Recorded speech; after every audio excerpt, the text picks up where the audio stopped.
Jaksa Agung RI St. Burhanuddin menegaskan, pihaknya melalui Direktur Penyidikan Jaksa Agung Muda Bidang Tindak Pidana Khusus Jampitsus Selasa, tanggal 26 Juli tahun 2022, telah menetapkan 4 tersangka kasus dugaan tindak pidana korupsi mencapai Rp2,5 triliun di PT Waskita Beton Prekes, TBK periode 2016 hingga 2020. Terkait dengan penyidikan perkara tindak pidana korupsi, adanya penyimpangan dana atau penyelewengan dana dalam penggunaan dana PT Waskita Beton Prekes. Ini anak perusahaan PT Waskita.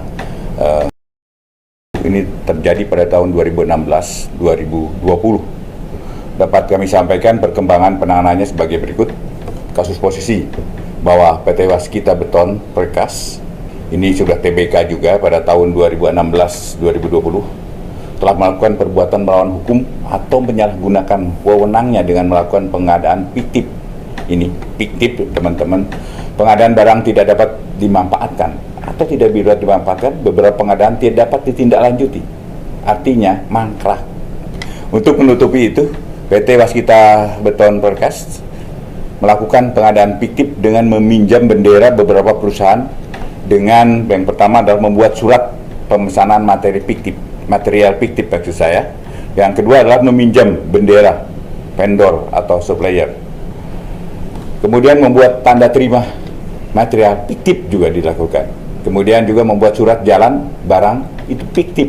Atas perbuatan tersebut menimbulkan kerugian keuangan negara 2,5 triliun dan ini masih akan terus berkembang. Kita tunggu aja teman-teman perkembangannya berdasarkan hasil penyidikan dan gelar perkara yang dilaksanakan pada kemarin hari Senin tanggal 25 Juli 2022. Tim penyidik telah menemukan alat bukti yang cukup dan menetapkan beberapa tersangka.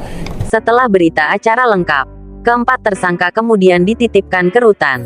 Para tersangka yakni berinisial AW, selaku mantan Direktur Pemasaran PT Waskita Beton Prekes TBK periode 2016 hingga 2020. AP selaku General Manager Pemasaran periode yang sama. BP selaku staf ahli pemasaran expert, serta A selaku pensiunan karyawan PT Waskita Beton Prekes TBK. Tersangka AW dan BP dilakukan penahanan di Rutan Salemba Cabang Kejaksaan Agung selama 20 hari terhitung sejak tanggal 26 Juli tahun 2022 hingga tanggal 14 Agustus tahun 2022. Sedangkan tersangka AP dan A dilakukan penahanan di Rutan Kelas 1 Jakarta Pusat Salemba juga selama 20 hari.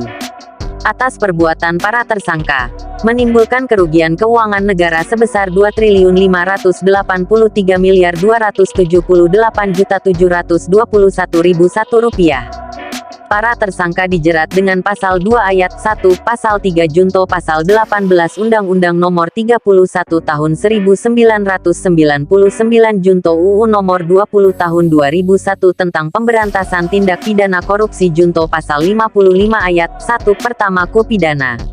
Sebelum dilakukan penahanan, keempat tersangka lebih dulu dilakukan pemeriksaan kesehatan dan swab antigen dengan hasil dinyatakan sehat serta negatif COVID-19.